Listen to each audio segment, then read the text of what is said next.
How you doing, ladies and gentlemen? Corey Bosmer here with Landry Ward to discuss MMA life and his upcoming headlining fight on LFA 235 coming to Louisville, Kentucky in June. How you doing, Landry? I'm doing good, man. Appreciate you having me. No problem.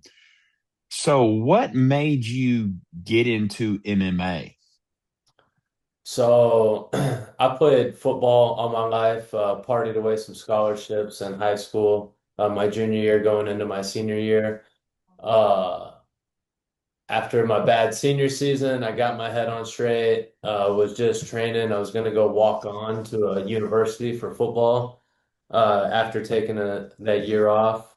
And it was like 4 months before the walk-on day. I went into an MMA gym by my house just for an extra workout. Because a guy I knew who walked on to the university was like, they try to kill you during like the tryouts. So just be in shape. So I just added it to what I was already doing. Did a jiu-jitsu competition after a month, won it. And then I asked the coach, I was like, hey, you think you can get me a fight before I head off to college? And he was like, nah, if you're going to fight, I want you to train longer. And Hmm. I did another jiu-jitsu tournament, won it, and I got that competitive itch back after being out of football for a little over a year. And I was like, dang, I think I'm gonna stick with this. So I ended up not going to the walk-on day, stuck with it, had my first amateur fight after like 9 months, 8 or 9 months training. Hmm. Yeah, now here we are 10 years later. Did you ever think MMA would take you where it has as far as the journey it has taken you on in life? I mean, no, definitely not. I didn't, cause I'm from Texas. Yeah, definitely didn't. Hold on. Dallas Cowboys fan? It's funny. I'm a big college fan. Like I'm a Ah, okay. Longhorn fan. NFL, I'll go for the Cowboys because I'm from there, but I'm more of a fan of players in the NFL. Hey, there we go. Die hard. Die hard. Bro. Are Die you hard. born and raised Louisville? Yup. Yeah. What made you a die-hard Cowboys fan? My grandma's infatuation with Roger Staubach. Plain and Staubach. simple. Yeah. Plain and simple. My grandma had a massive crush on him, and the first NFL game I ever watched was Dallas. And rest is history. That's awesome. Yeah, I'm a big Texas Longhorns fan. NFL, like I said, I'll go for the Cowboys because I'm from there, but just a fan of players in the NFL. Right. What has been the hardest thing you've had to overcome as a fighter in your MMA journey? Or let me ask it this way to you. Something that you yourself and others have had to overcome that the everyday folks and or fans wouldn't think you'd have to overcome.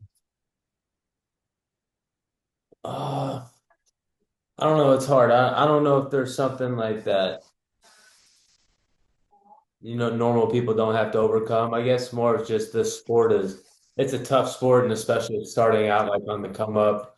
For what you got to do to your body, you don't get rewarded a lot. So like getting hurt, having to uh work different jobs, like if you're hurt, taking care of yourself and figuring stuff out that way.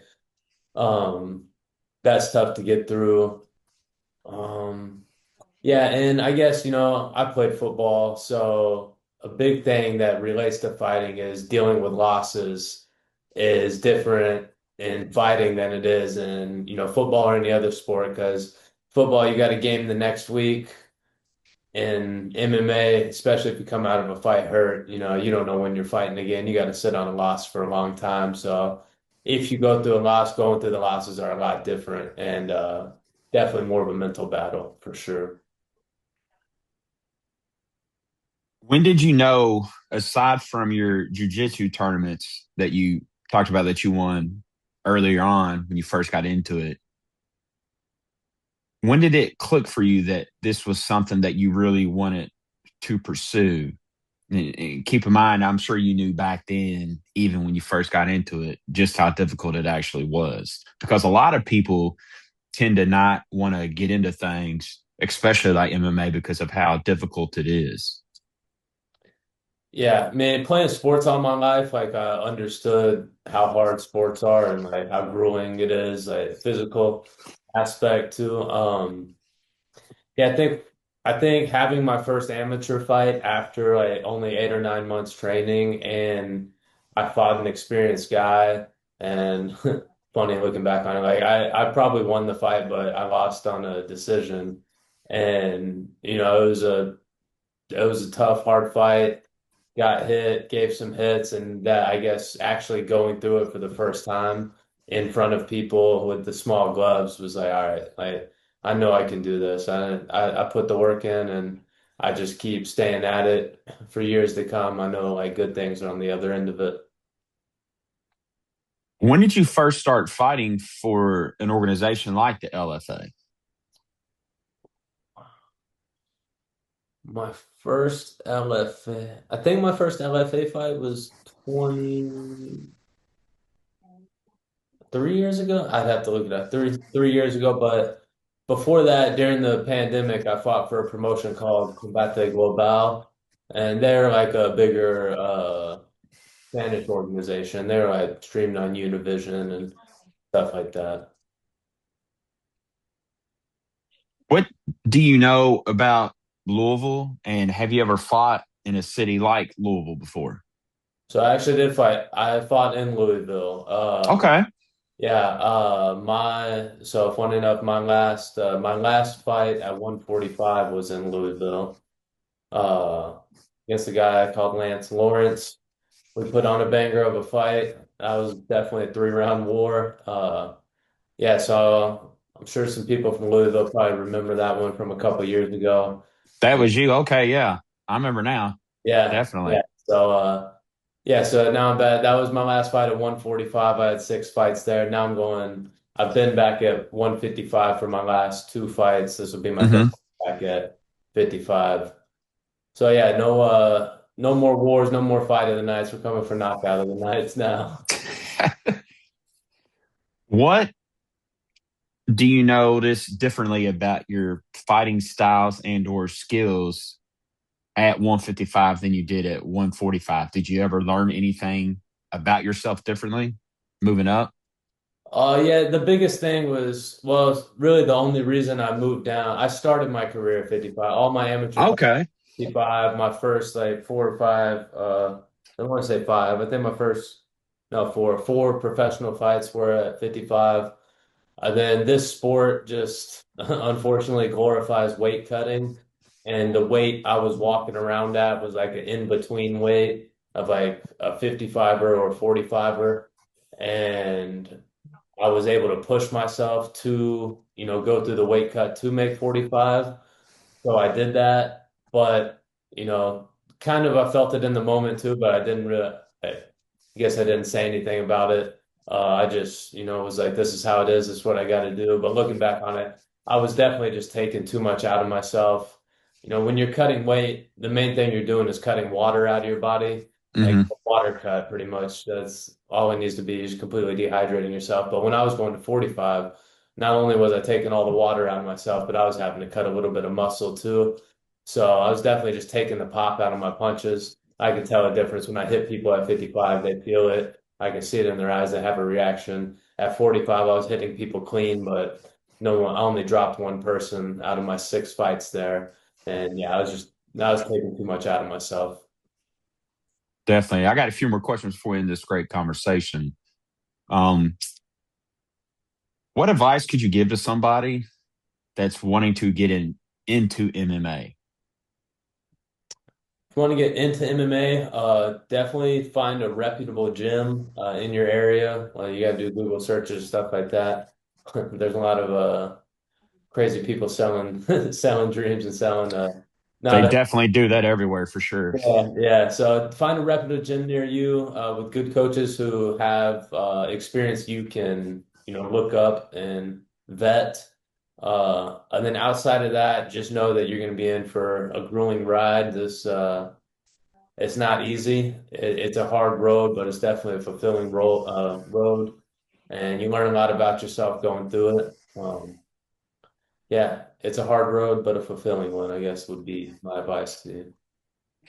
You have any children? You married or anything? Not yet. I have a fiance, so There you go. yeah, we're almost there. There you go. So I looked you up on a website last night just for some statistical stuff I do with every fighter that I speak with. I think is it Tapology or something like that? I think that's what it was. Yeah. It says you're 10-3, ranked 24th, if I'm not mistaken. What do you expect of yourself going into a big fight like your upcoming one at LFA 235? And the second part of that, what can fans expect from you when you fight in Louisville here soon? Yeah, I just expect myself to go perform at, the level I know I can perform at. Hmm. I train, every day. This is my job. I've sacrificed everything, put so many hours into this, left my family in Texas, moved to Florida, gave up everything to come chase this, and I worked my ass off for it. So just expect myself to go be free in there, have fun, know I put the work in, and when I fight like that and I let loose and fight to the best of my ability, I know I'm one of the best in the world. I can compete with the best in the world, and that's what the fans of Louisville can expect. I'm a striker. I'm a fan-friendly fighter. When I fight, people want to watch. I put people's lights out. I cut people up and bloody after it, and the fans can expect a fun. As when I got into the sport, Cub Swanson used to say, "Beautiful destruction."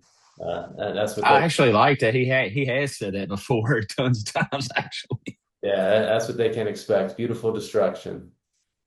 that's a polite way of putting what we know you mean, but it's correct way too. Also, what would you say winning the main event of LFA 235 in Louisville, Kentucky at Freedom Hall? What would you say that could do for your future moving forward in the sport of MMA?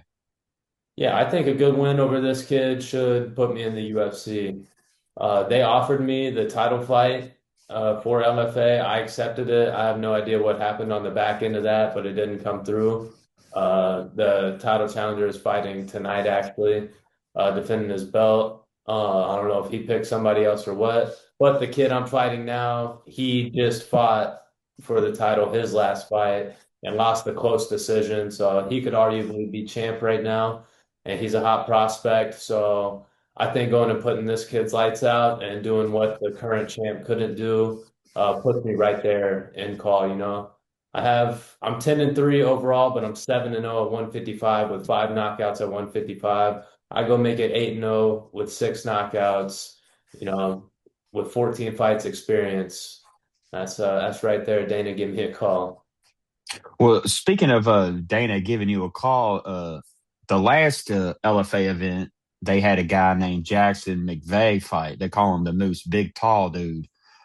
He fought here last June and won, and then next thing you know, not even a month later or less, he was in the UFC. So it easily can happen. Yeah. It's kind of crazy when you think about it how quick that it can happen. I got one more, two more questions. As a fighter, you said you've been going on 10 years in the sport, correct? What's the importance of an organization like the LFA for the sport overall? And then the second part of that, to me, a lot of people still to this day just really don't understand like how big the LFA actually is. Because to me, it's UFC, and then to me, it's LFA. What's your thoughts on that? So really, I guess if you go tier wise, like ranking it like that, it would go like UFC, PFL in America, and then LFA right there below that. But LFA, because PFL, they want to compete with the UFC. LFA, they're not really looking to compete with the UFC. They're looking to be a feeder organization to where they develop talent. If you look at it from that standpoint, I can see. Yeah, yeah. So LFA, they develop talent and then they send you, either to PFL or UFC. So, Yeah, it's definitely needed. You need the regional promotions like that. And LFA is that they're the biggest UFC feeder promotion in the country, yeah, in the nation. So, uh, yeah, well, I wonder if they're the biggest internationally too. I would say I would. I mean that's a good thing because you got to figure out how many international fights they have, how many international fighters. I mean, they I go to think, Brazil quite often too during the years. yeah, because I know they're the biggest UFC feeder promotion. So, it's a huge step being there. Uh, So yeah, looking to be another name they can add to the tally of they send a fighter to the UFC. When your time is said and done with being a fighter, when it's over, how would you want to be remembered as a fighter? That's going definitely just someone who showed up and put on fights that the fans wanted to see. It's entertainment at the end of the day, and I feel like I have a very fan-friendly and entertaining style. And I want to be remembered as somebody that people wanted to spend their hard-earned money to go see. When I'm main eventing UFC fights and selling out stadiums and they're thousands of dollars of tickets, I want to be, one of the guys who people are like, I'll spend whatever to go see that kid. That kid was fun to watch. Landry, I want to thank you for your time. Good luck to you. We'll be chatting again soon. Go knock them out, bro.